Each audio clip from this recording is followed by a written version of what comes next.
Hello, I'm Norman Swan. Welcome to this programme on rheumatic heart disease, all but forgotten.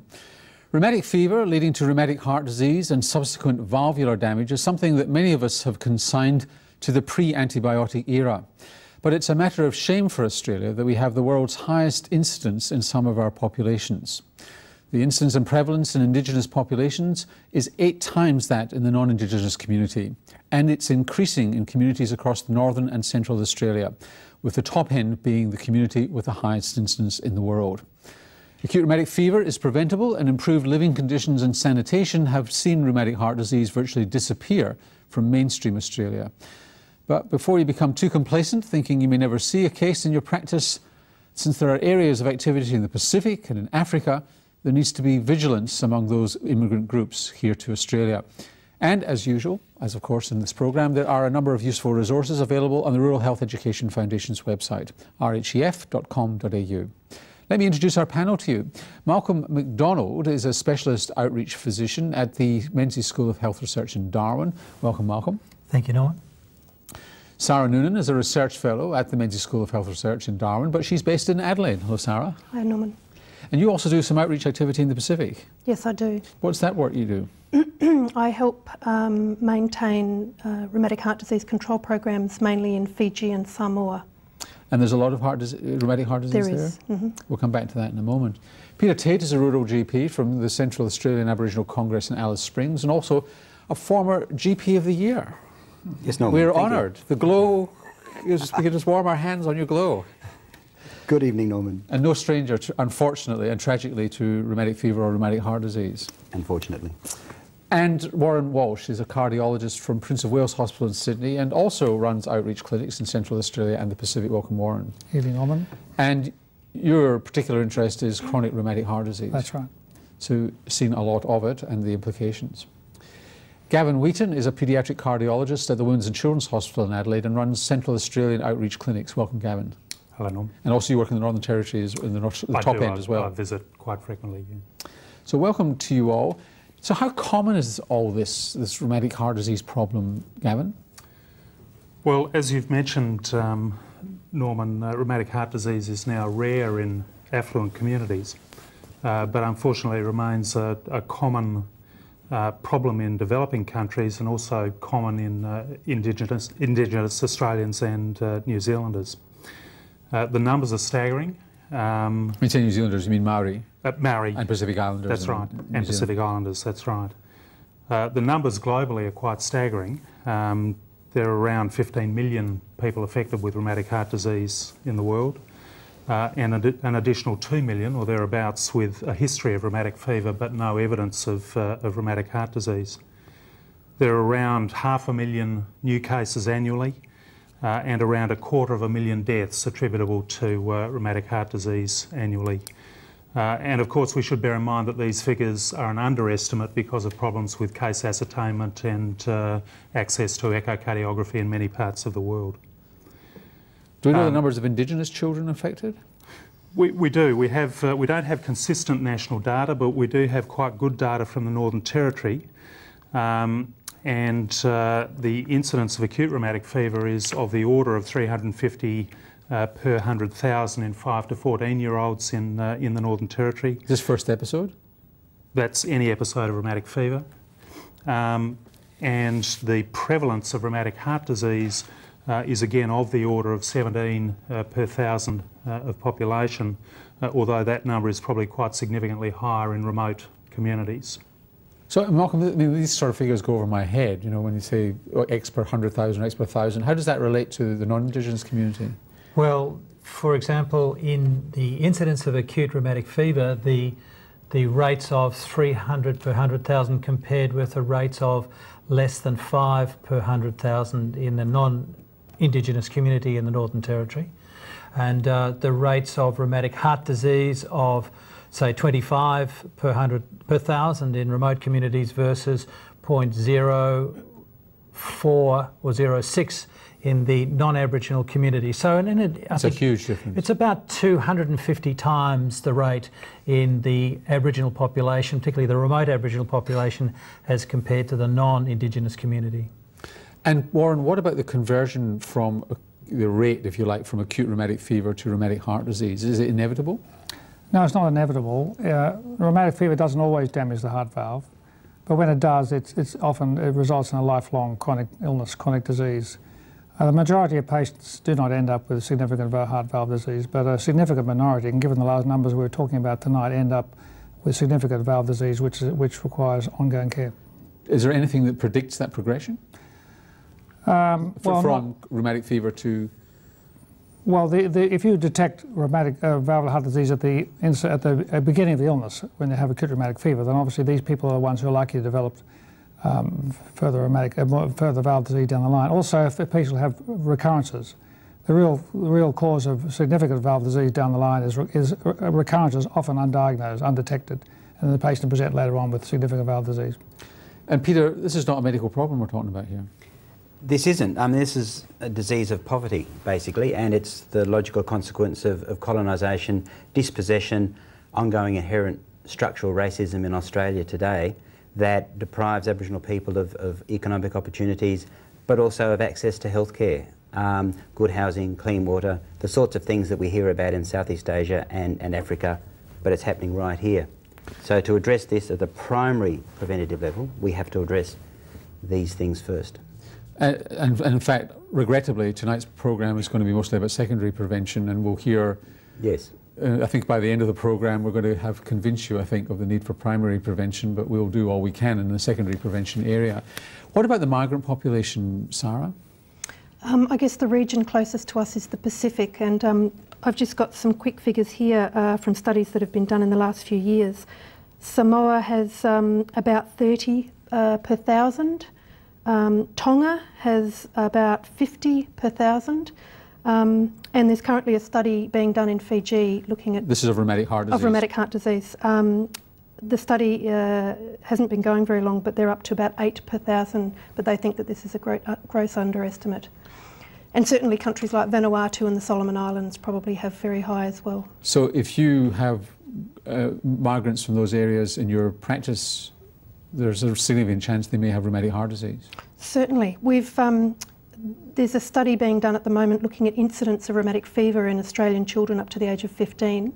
And some Pacific Islanders have been identified, so we just need to be wary, especially in the eastern states, that there is a bit of movement between the Pacific and Australia, and that there is a burden of disease out there. And what about migrants from Africa?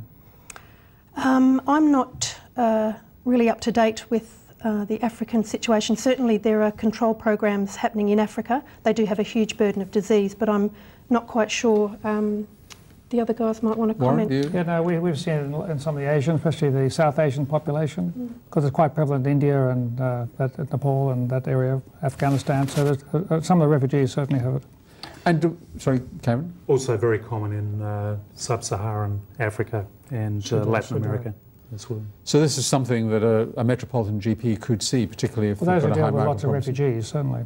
Not something to miss. So they might see a rheumatic fever in their children and rheumatic heart disease in the adult, on the older kids and the adults. More likely rheumatic heart disease in the adult than in the children. And what's the story in terms of progression to needing either valve repair or valve replacement?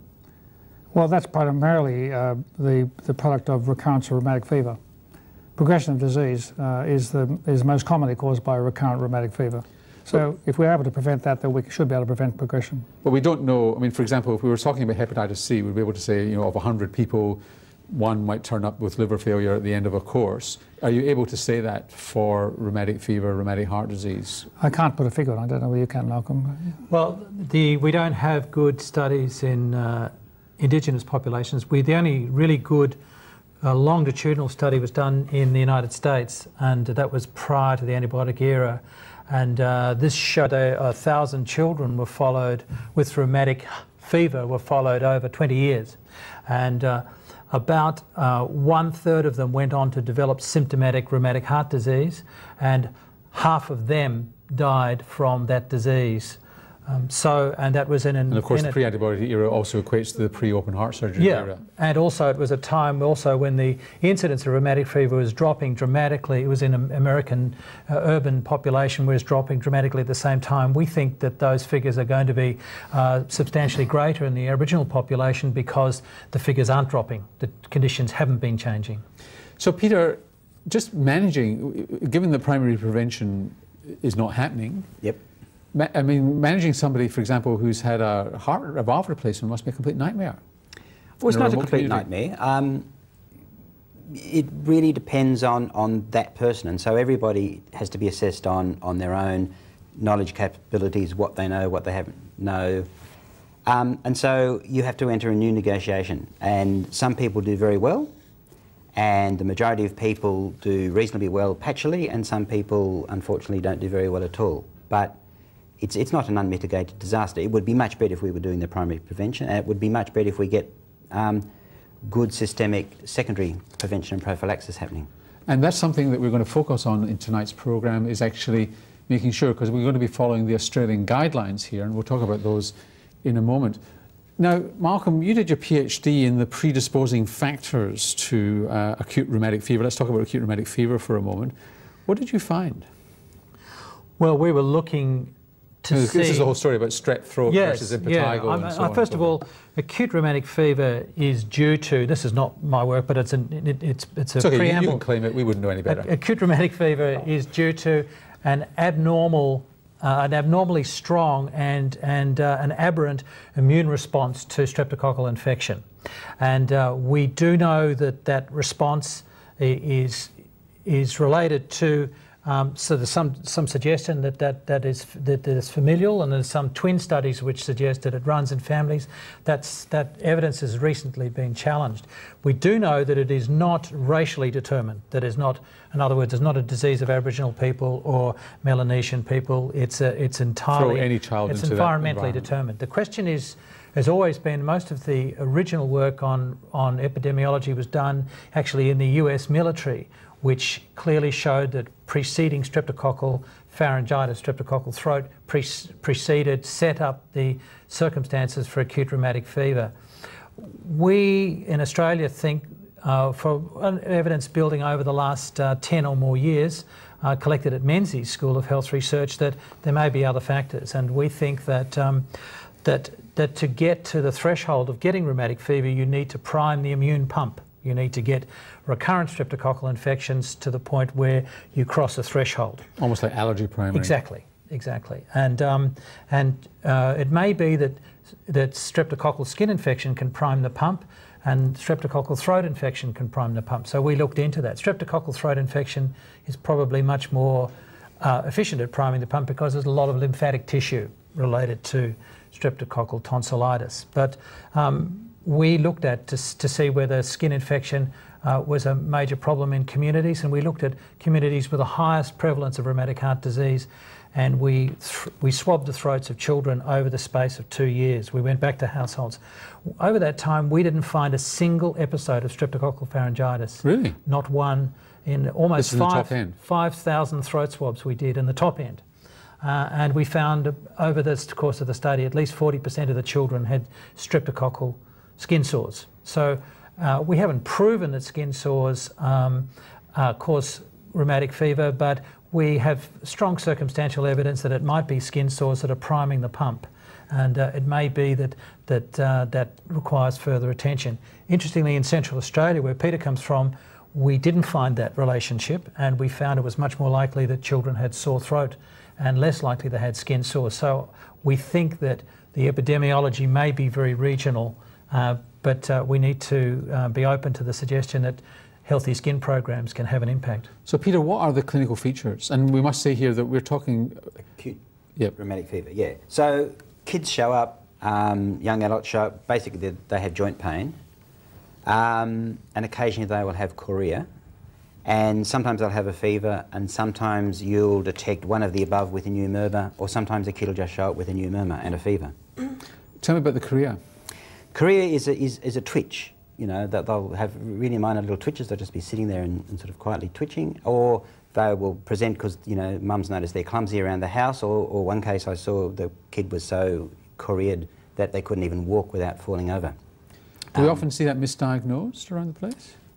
Mark? We do, yes. I think people, because it's children have shame, chorea is often associated with behavioural disturbance, and it's more common in young girls, it's teenage girls, So it's not uncommon for some behavioural problems in the class or a strange movement to come. It's nearly, the thing is that it's unilateral, and that the child will go home and stay home and not come out of doors, and with a sense of shame. Or the mother will bring the child to the clinic, and doctors who are not experienced in diagnosing chorea will miss it. And sometimes it's diagnosed as a nervous tic or behaviour problems and treated as such. Now, Sarah, we've developed our own way of diagnosing this. We've kind of rejected a bit the standard criteria.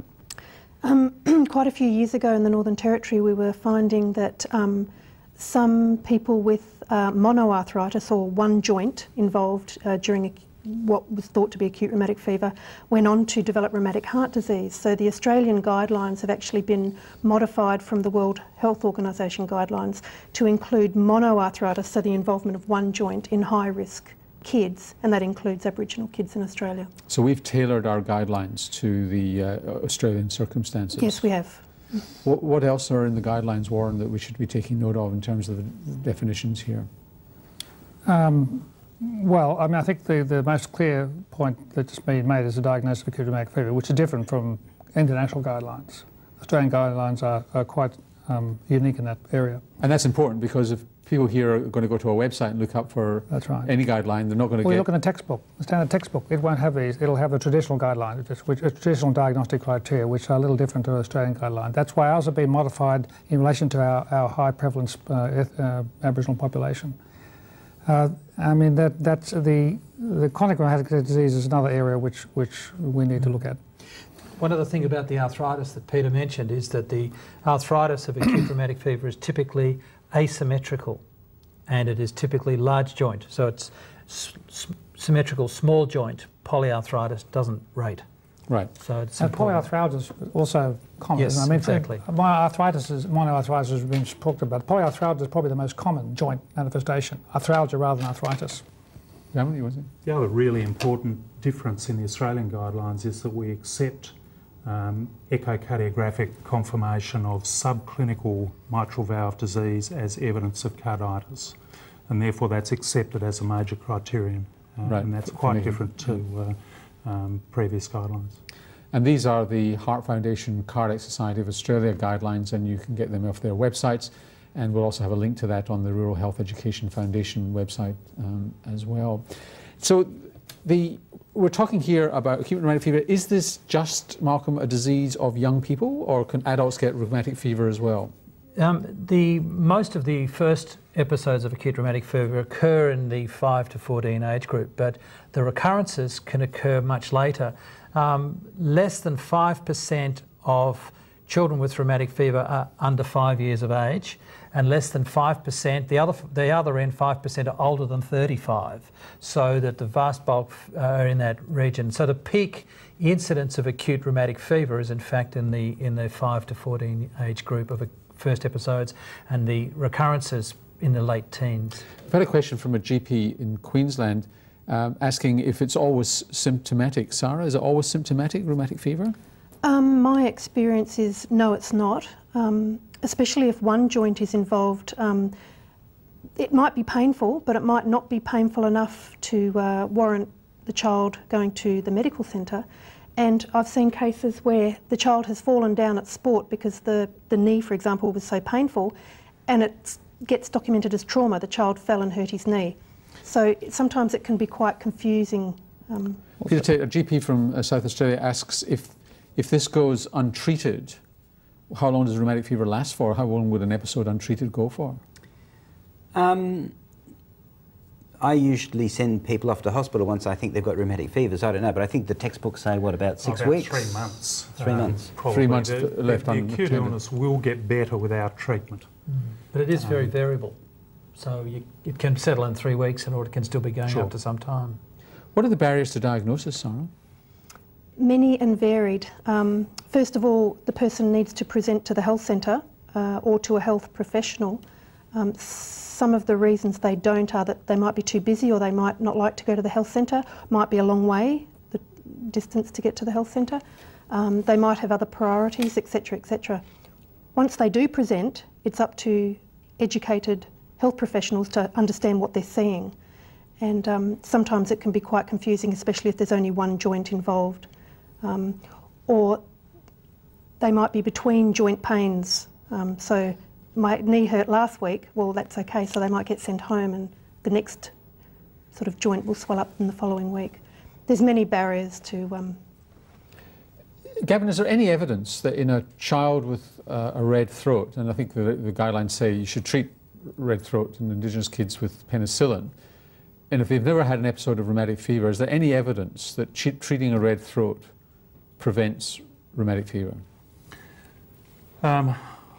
I think there's pretty clear evidence that that preventing or treating strep throat will prevent subsequent rheumatic fever. I think there's no doubt that we must have a low threshold for offering antibiotics to children in at-risk populations who present with any history of sore throat at all, I think. But is it an act of faith, I'm asking? Well, I think it is an act of faith. The only study that I know about was done years ago in the United States, and basically they showed that most people who had most people who showed up later with acute rheumatic fever never showed up to anybody for their acute pharyngitis. We have written the treatment with benzathine penicillin into the CARPA, which is Central Australian Rural Practitioners Association Standard Treatment Manual, CARPA manual, on an act of faith that if we threw this penicillin around, we would hope that that would be preventing some rheumatic fever. But I don't think anyone's actually done the work to look at... It's not been done in Aboriginal communities, but it's certainly been done in US military. And in fact, recruits to US boot camp are all given a shot of penicillin as they go through the door, because it was clearly shown 60 years ago that or almost 60 years ago, at least 50 years ago, that actually dramatically reduced streptococcal sore throat and rheumatic fever in recruits. So, but that's the only, certainly there's no study been done in Australia. And we've also got this complicating thing that you've shown, that maybe it's in the territory, it might be skin sores much as sore throats, which we also are very aggressive at treating scabies and treating the impetigo on faith. Also, a significant number of children and young adults present with rheumatic heart disease diagnosed by echocardiography clinically who have no history of acute rheumatic fever. So, you know, it's not always, it's maybe subclinical many times. And in communities where there are swimming pools, has that helped? There's actually no good data on whether swimming pools prevent rheumatic fever. In fact, there's no good data about swimming pools. There is a paper published, but it's not good data. Right. So you're going to tell Fiona Stanley that, are you? Let's go to our first case study. Farah has recently arrived in Australia to rejoin her husband, who's been here for the last 5 years after escaping from the Taliban in Afghanistan. She sees her general practitioner 3 weeks after arrival for her refugee health check and says that she's very keen to get pregnant as soon as possible. GP hears a systolic murmur, but Farah says she's got no health problems, and a desktop hemoglobin reveals only a mildly reduced hemoglobin of about 108. So we just got a flow murmur here. Peter, she's your patient. Obviously, because this GP hasn't been inducted by me. They're beaten up by you. They're not attuned to the fact that we need to think about murmur equals rheumatic fever diagnosis until proven otherwise. So, you mean rheumatic heart disease? Rheumatic heart disease. So, or even acute rheumatic fever, really. And also anemia doesn't cause systolic murmur. Yeah. So, I mean, this guy has gone with the story that he's been told by this woman who says, you know, I'm fine, I haven't got any past history, and he makes the call in this situation that he will just ignore that and go on. So she comes back. She's 2 months later to say that she is pregnant, and she asks for a penicillin injection. And she now tells you that she's had one every month when she was back in Iran, and for the last 5 years since she was hospitalised. Well, you take that on the chin. Ding dong, as they say. You say, okay, I really would have liked to have known that last week. However, this is the situation we're in. This is what we need to do. This murmur is obviously something more significant. We are going to have to... Has she shown up at this stage pregnant, or...? Yeah, she's pregnant now. In fact, she says that she was reluctant to discuss it with you because, you know, her previous GP said in Iran said that she shouldn't get pregnant, and she thought you might advise against this too. I might well have, but anyway, well, we've now Warren, got to take the situation as it is. Well, but before you go on, Warren, what is the recommendation? So somebody comes with a heart murmur, you think she's got rheumatic heart disease. Is it no-go pregnancy if you're ahead of time? Not at all. I mean, but that needs to be properly assessed. It needs a full clinical examination and a detailed echocardiographic study to assess the severity of the problem. Okay, back to you, Dr. Tate. So you'd like to have done all this antenatally, but since we're in this situation, then as a general practitioner, you're going to do your best to support this woman through her choices. You know, work out what support she's got, but she's going to have to go off and see a cardiologist, and she's going to have her pregnancy managed with very close both obstetric and cardiological review. So you refer her to Warren, and Warren finds that on echocardiography she's got calcification of the anterior mitral valve leaflet, moderate to severe mitral stenosis with a valve area of 1.1 centimetres squared. She's got good LV systolic function with mild regurgitation in the mitral valve, and an increased pulmonary artery pressure of 39 millimetres of mercury, and she's in sinus rhythm. And I said all that as if I really understood what I was talking about, Warren. Tell me what all that means. She has very significant mitral stenosis. There's no doubt about it. Anyone with a valve area less than 1.5 has moderate to severe mitral stenosis. So she has a problem. And likelihood is she's going to become symptomatic as the pregnancy progresses. She'll get increasingly shorter breath. She's at risk of developing atrial fibrillation, which will cause a problem in itself.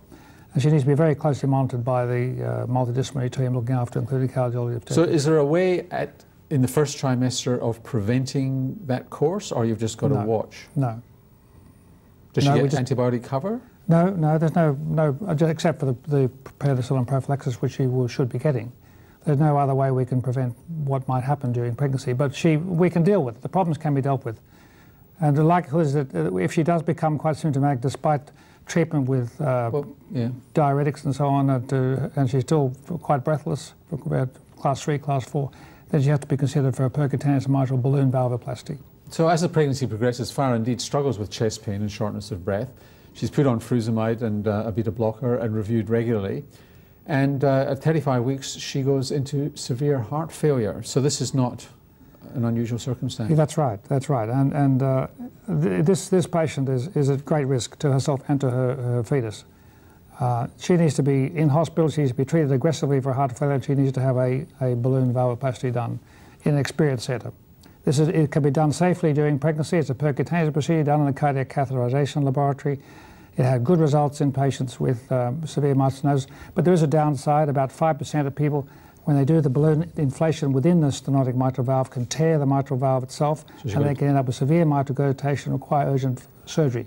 The problem with cardiac surgery in pregnancy is there's a high rate of fetal loss. About a third of the babies the fetuses will be lost with cardiac surgery. So we don't want that to happen, but most of the time, 95% of the time, you get away with it and you get a good result. It relieves the pressure. And you expect the symptoms to start around about the second trimester? Usually towards the second trimester, and that's when they're usually at their peak in the beginning of the third trimester. Risk of sudden death, Malcolm? Not in pregnancy, but there's a risk of certainly occasionally severe mitral stenosis in very remote communities or communities where there's such as Pacific Island communities. Sometimes that the first diagnosis of mitral stenosis is at the third stage of labour, and certainly you can suddenly get decompensation. The level of pulmonary pressure is very important here. Hers was mildly elevated 39. Yes. If it's up into over 50, 60, 70, 80 systolic, the higher it is, the higher the risk for the mother.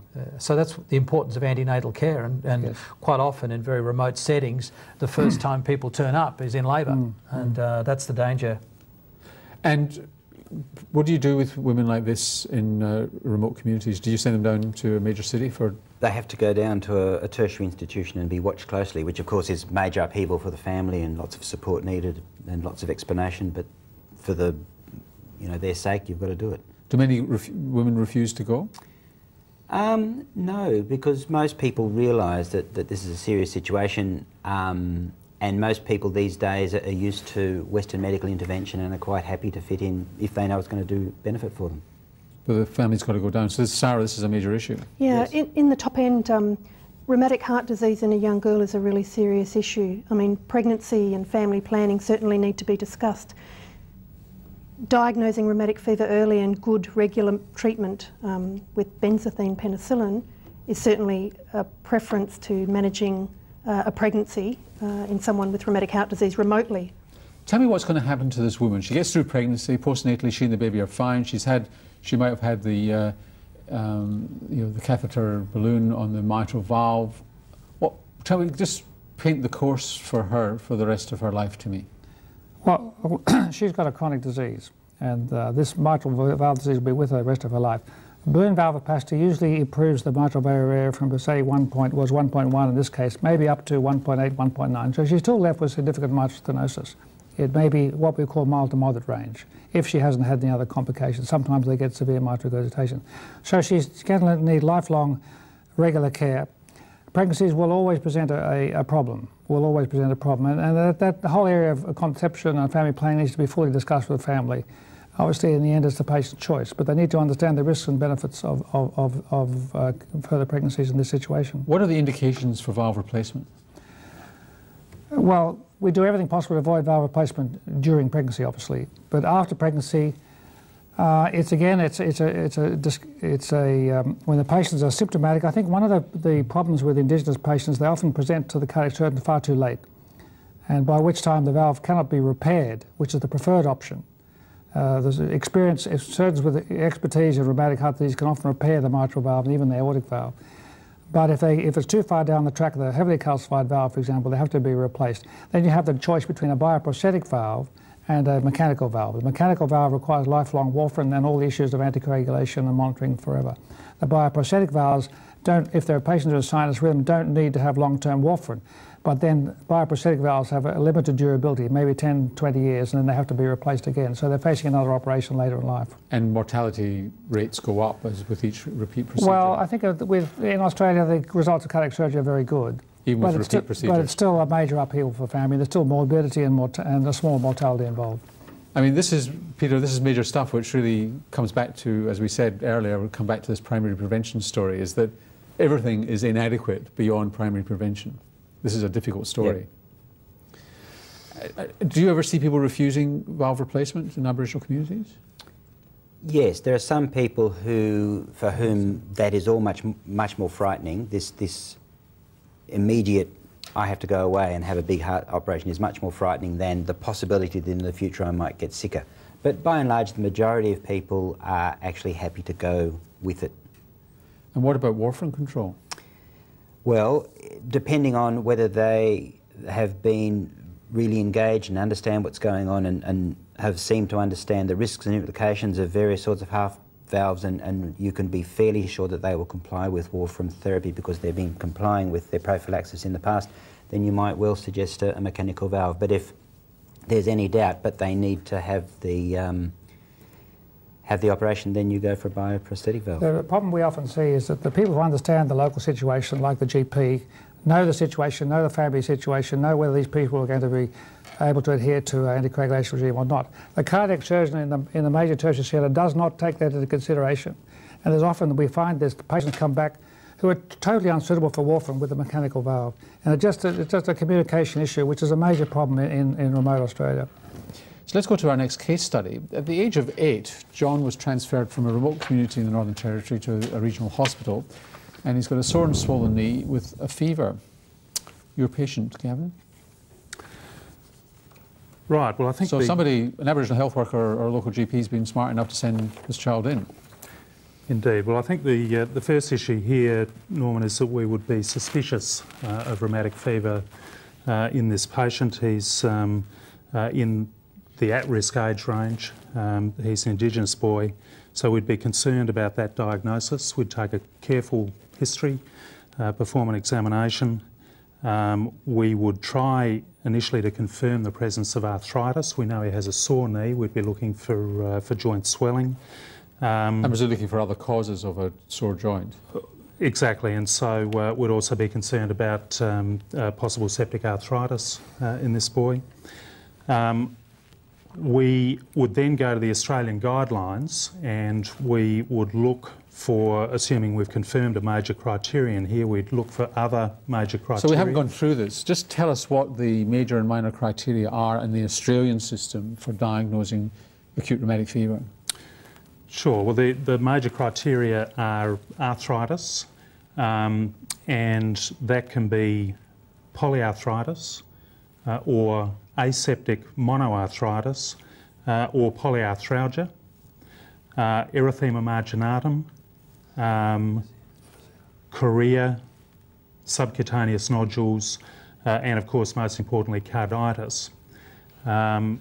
And so we'd be looking to exclude carditis with an echocardiogram in the presence of a normal physical examination. His echocardiogram's negative. What else are you going to look for in him?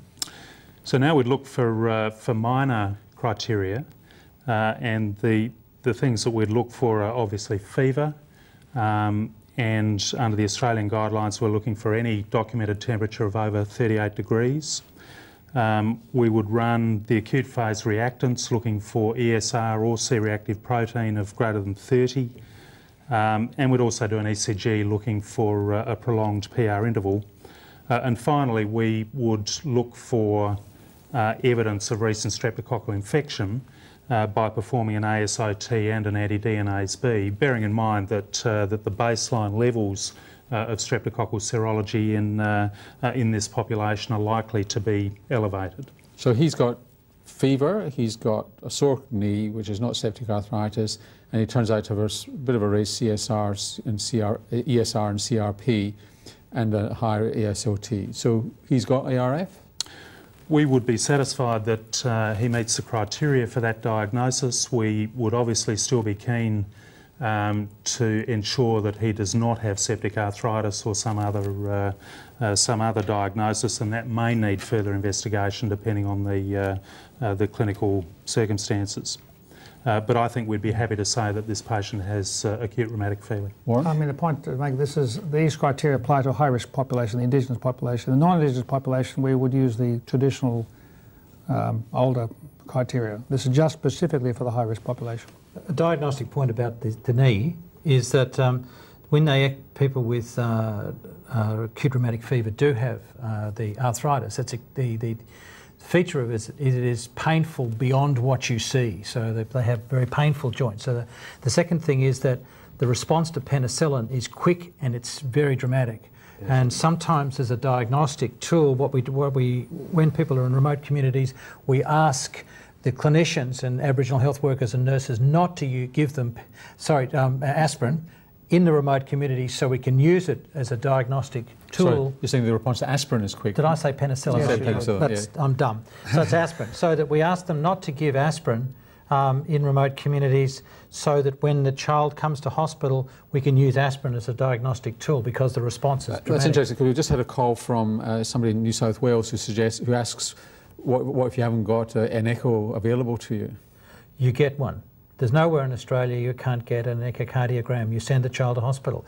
One of the recommendations of the guidelines is that the child goes to hospital. So you transport the child? From a primary healthcare point of view, is once you're thinking rheumatic fever, you've got to send them so that they can get sorted out properly because they might only need to be in hospital for a few days, but they can have all the tests, they can have the echoes, they can have everything they need, they can get looked at by specialists, and then you know what's going on. What's the risk of Rye syndrome in a child given aspirin?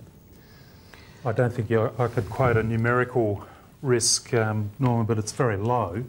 One suggestion is that people on aspirin during influenza season should have flu vaccine. Just to guide against that. Have you ever seen it? No. Good. So what's the treatment, Gavin, now that we've made the diagnosis? Well, as Peter has mentioned, we would recommend that all of these patients are hospitalised. They need pain relief for the arthritis. Paracetamol is often sufficient, at least until a diagnosis is made, although aspirin can be used almost in a diagnostic way, as Malcolm has mentioned. And the arthritis really is usually exquisitely sensitive to aspirin. The streptococcus needs to be eradicated, and that can be done either with oral penicillin or with the initial dose of... I thought it was only intramuscular. Well, I think there's a certain amount of personal preference here. I think one way to go with this is to eradicate the strep with oral penicillin and then give the initial dose of long-acting penicillin prior to discharge. It means that next dose comes around a little later. Does that shorten the natural course of the disease? No, it's unlikely to have any effect on the course of the disease, but it's very important that the strep is eradicated. So the initial course of penicillin is what, to get to the eradication course? Well, it should be at least 10 days of oral, or just a dose of long-acting penicillin. But the point about that is that penicillin cover needs now to be continuous, however you give it. And we would strongly recommend that it be given intramuscularly into the medium and longer term, but however it's given, it must be continuous. So how long for, Peter?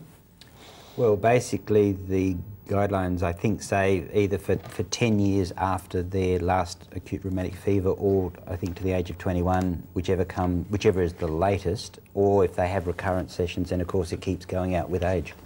And if there's any sign of heart damage, valvular damage? The same thing. I mean, the more severe the heart damage, the more you don't want them getting a recurrence, so the more likely you are to recommend they keep going. So John was given a dose of benzathine penicillin, and he and his mother received education about rheumatic heart disease. He was sent back and referred back to the community health centre with a plan for 4 weekly benzathine penicillin injections as prophylaxis until the age of 21, as we've just discussed. Now, John's in a high-risk group. Gavin, what are his risks of a recurrence? Well, his risks of recurrence are very high. So if he gets streptococcal infection again, he probably has something like a 50% attack rate. Even on prophylaxis? No, providing he gets penicillin, he should not get group A streptococcal infection. So that's the key. He must get continuous penicillin treatment. But he's dropped out, so he's not getting a secondary prophylaxis. Well, that's what we're about to find out in the case study. Yes, he has dropped out, because as time went by, he was reluctant to go to the health centre. People were always changing, they always seemed too busy, and he felt uncomfortable with the female staff. But isn't it because it's a painful injection, Malcolm? People don't like it? The reasons why people get their secondary prophylaxis include the fact that injections are very painful, but they're not the primary reason. And certainly studies done on Galawinku and other places where they've looked at why children and why young people get their injections have suggested that the best indicator as to whether people will get their prophylaxis is what sort of relationship they have with the clinic staff.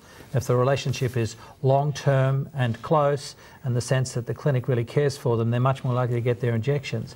And that the actual pain of the injection ranks as a low priority for these people. So this is a system issue, Sarah?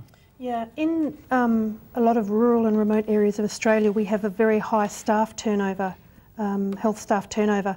Aboriginal people coming into a health centre that's staffed mainly by female staff, ever-changing faces. I mean, it's pretty intimidating for people coming to the health centre. One of the underserviced groups is men, and unfortunately in rural and remote areas, health staff tend to be women. So this is another barrier. Ian, Peter, what do you do in Central Australia Congress? In Congress, we're lucky because we're actually a big place. We've got lots of resources. We have a public health nurse, and we've just also now got a paediatric care planner who are between them making a team, so there'll always be one of them in the clinic to build these relationships with these young people going into teenagehood. People, because they've got the relationship, will then come in because we actually have a recall and reminder system.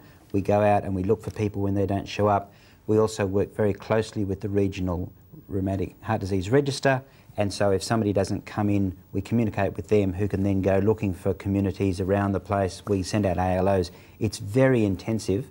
In the smaller communities where John obviously was living, the workforce issues are a major issue, and again, we need to have regional reminder and recall systems to support those smaller communities. And in fact, in the Northern Territory for years we've been trying to roll out something called the Primary Healthcare Access Program to actually build some regional infrastructure to support these smaller health services in workforce, recruiting, retention, in having recall and reminder systems, and having public health staff. So do we know what the service provision rate is in terms of providing effective antibiotic prophylaxis?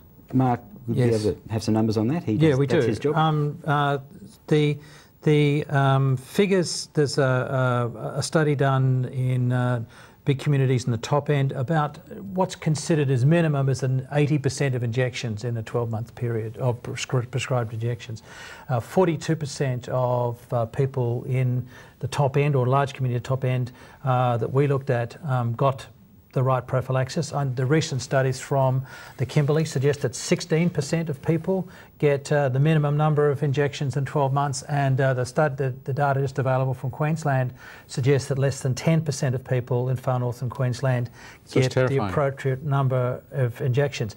It's really important to point out, though, that there are places where the setup is exactly like Peter says, where the provision of service, the service delivery with regard to secondary prophylaxis is exemplary, and a shining light for us in the Northern Territory is Goombalanya or Owen Pelly, where greater than 95% of all scheduled injections are given, and that has been the case over the last 5 years. So we know that it can be done, and you would have a very high delivery rate too, and it really depends on the service. So it can be done. That's important to know. Experience in Central Australia was very similar. When we looked there, we were getting around 60% of scheduled injections given. So very similar, and again, quite marked differences between communities. And in at least one community, it was shown clearly that you could improve that rate very significantly by nominating one person to handle that follow-up. And the other point is that particularly in Central Australia, where Peter is, the communities are very highly mobile. And the most mobile members of the community are that age group that's on penicillin prophylaxis, and they're constantly turning over. When you have a systems approach, if they go to the next community, they're still on the records. But if they, and the danger is if they go to town, and they get lost to these health services in Alice Springs and Darwin. And so quite often, unless you're set up to catch them in the city where they don't have, the community doesn't know them and can't chase them up and doesn't know where they're at home, or the thing falls over. So it's really important to get that. What about the fabled Northern Territory shared electronic record? That's coming online. It should be with us by the end of the year.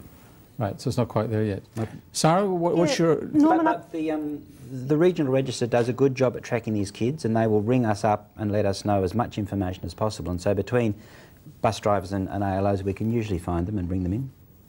Sarah? I think it's important to note that there are many barriers to secondary prophylaxis delivery, and no two health centres probably share exactly the same situation. So for anyone that's watching tonight that has a problem delivering secondary prophylaxis, maybe they need to look at the fact that recall systems will only take care of people who forget, and transport systems will only take care of the problems when there's a huge distance, and using local anaesthetic with the injection will only take care if people experience pain. So you really need to know what your situation is and what your barriers are, and then maybe address them individually.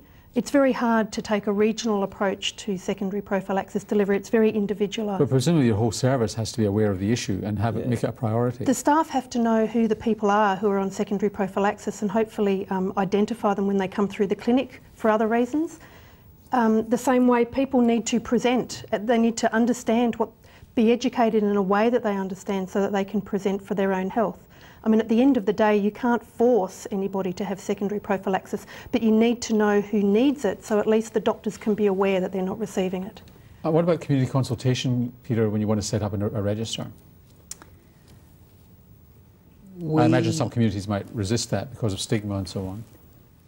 Not with rheumatic heart disease. I mean, most people expect us as the health providers and the health services to be doing things which are in their interest to look after their health. And so, you know, the board that rules Cabinet is quite happy for us to be doing things which there is evidence for doing. So having a register, you know, even having a syphilis register, they're quite happy for us to have an in-house syphilis register as long as we don't share it with the rest of the community. Rheumatic heart disease, everybody recognises the importance of having registers and recall and reminder systems because they understand that it's in their interests. Malcolm, what about the GP in town who has a proportion of his or her practice that's Indigenous, that's from the Aboriginal population? What sort of things can he or she do? It is harder in a town because the people are scattered, but I think increasingly general practices do have good recall systems and can put people on recall systems and make sure that somebody in that practice, usually a nurse or particularly a nurse, can be responsible for building a good relationship with those people on the prophylaxis register and making sure that they chase them up on a regular basis. I think it's a problem of scale. It certainly is much harder in the towns with big clinics where they're unlikely to see the same person every time they go in the door. Just a question from another GP in Queensland asking, well, if I've seen a patient in my, not in an Aboriginal community, but seen a patient in my practice, and you know they're moving between towns, is there any mechanism for informing somebody else? Yes, you must. First of all, give the people a copy of their own record, so that they can turn up, and the other one is that try and find out where they're going and fax or mail the information or email the information ahead. And we encourage that in remote communities, that people come and tell us if they're moving. We say, where are you going? And we immediately send the information onto the clinic. You could use your practice nurse to help you along there. Norman, there's only organised rheumatic heart disease control programs in the Northern Territory and far north Queensland at the moment. So anybody living in or transferring to another area may get lost in the system. There's no organised system. Unless you specifically can alert them. Warren, you want to? No, I agree. That's a problem. In New South Wales, there's no registry. I mean, most Aboriginal people who are going to a private GP, if the private GP has a good relationship with them and they say, well, I'm moving off to, visit Auntie so-and-so up in Warren for a few months, and the GP says, well, is that okay if I fax your stuff off to the GP up there? They'll go, yeah, that's a good idea, and I'll go in and you print out just a quick summary, hand it to them. So back to John, there was no person keeping an eye on him and encouraging him to have the injections. His health centre contacts dwindled and then stopped. After 6 years, when he was 14 years old, an echo showed moderate to severe mitral regurgitation. What happens to him now, Warren? Well, it depends whether he's symptomatic or not. He needs an echo. Echo shows normal LV function. He's got moderate severe mitral regurgitation. Some patients can tolerate that without getting any symptoms. Other patients become symptomatic. Likelihood over time he will become symptomatic, he will develop heart failure, and he will require referral to a centre for mitral valve surgery. And presumably repair before replacement? Repair is the operation of choice, very much so. And what happens now, Gavin, to his prophylaxis? Well, hopefully it happens. I mean, this is a very familiar disaster. But it goes on much longer now. Absolutely. So he now has a chronic disease that he will have for life, and as Warren points out, he will most likely need heart surgery at some point. And our strategies now will be to prevent further recurrences of rheumatic fever, and to try to at least delay valve surgery for as long as possible. Now we've got an echo. We're going to illustrate some rheumatic heart disease. The effects of rheumatic heart disease. Talk us through it. Well, this is a beautiful picture actually of a badly affected mitral valve. What we can see in this, so this is an ultrasound of the heart. It's a long axis view. We can see two chambers in this view. The chamber to the right of the screen is the enlarged left atrium. The chamber to the left of the screen is the left ventricle, which is contracting well. And in the centre of the picture that's there, the mitral valve there, we can see the mitral valve, that's right. So the back or posterior leaflet of the mitral valve we can see is very obviously thickened and relatively immobile. The anterior leaflet of the mitral valve is moving quite a bit better, but you can see that it actually closes behind the posterior leaflet, so that's prolapse of the anterior leaflet, which will almost inevitably be associated with significant regurgitation of that valve. So, John, according to the Australian guidelines, now requires benzathine injections until the age of at least 40. So it's going to go on a long time. So, I mean, Peter, yeah, again, an indication of the failure of primary prevention and secondary prevention. It's a systems failure, yes. And the context here is communities need to be helped to... Communities need to be resourced and supported by governments to be able to deliver services for the people who are in this situation, while governments are also taking action to do the primary prevention. Warren, do medications make any difference here in terms of slowing deterioration, digoxin or ACE inhibitors or anything like that? No, only if you can avoid recurrence of rheumatic fever. I think it's important to point out, and you get an adult patient with a chronic rheumatic heart disease, it's a chronic disease, and most of these patients also have other diseases like type 2 diabetes, hypertension, and chronic kidney disease. So what we talked about is chronic disease programs to monitor all these ongoing issues in these patients. What are your takeaway messages for viewers? Gavin? I think until such time as the social determinants of this disease can be addressed, or we get a vaccine, which still seems to be some distance away, my plea would be for good secondary prevention of recurrences of rheumatic fever. Which means good systems. Good systems. Warren? Well, my plea is to provide the resources so we can have chronic disease programs available in communities and major towns where there are large significant Aboriginal populations. Good systems and good primary health care and resources actually require government fundings. Underneath all that, we have to come to terms with the structural racism in Australia that's actually inhibiting a lot of this, but is also causing a lot of the illness through neuropsychoendocrine mechanisms. Sarah? I think I'll support Gavin. Early diagnosis of rheumatic fever is difficult, and maintaining secondary prophylaxis over a long period of time is also difficult, but I think that that's the mainstay for preventing rheumatic heart disease, which is very complex to manage in remote areas, and that's where this disease is. Malcolm? I think that the world over that the incidence of acute rheumatic fever is a very sensitive marker of childhood disadvantage. We need to go for the children. They can't wait. Time is now. You heard them? Get on with setting up your systems. And I hope you've enjoyed tonight's programme and got a lot from it. I certainly have. If you're interested in obtaining more information about the issues raised tonight, there are a number of resources available on the Rural Health Education Foundation's website, rhef.com.au. We'll have a link to those guidelines. You can also get them from the Cardiac Society or the Heart Foundation of Australia, National Heart Foundation. Don't forget to complete and send in your evaluation forms, and please register for CPD points by completing the attendance sheet. Thanks to the Australian Government's Department of Health and Ageing, who funded this programme, and thanks also to you for taking the time to attend and contribute. I'm Norman Swan. I'll see you next time.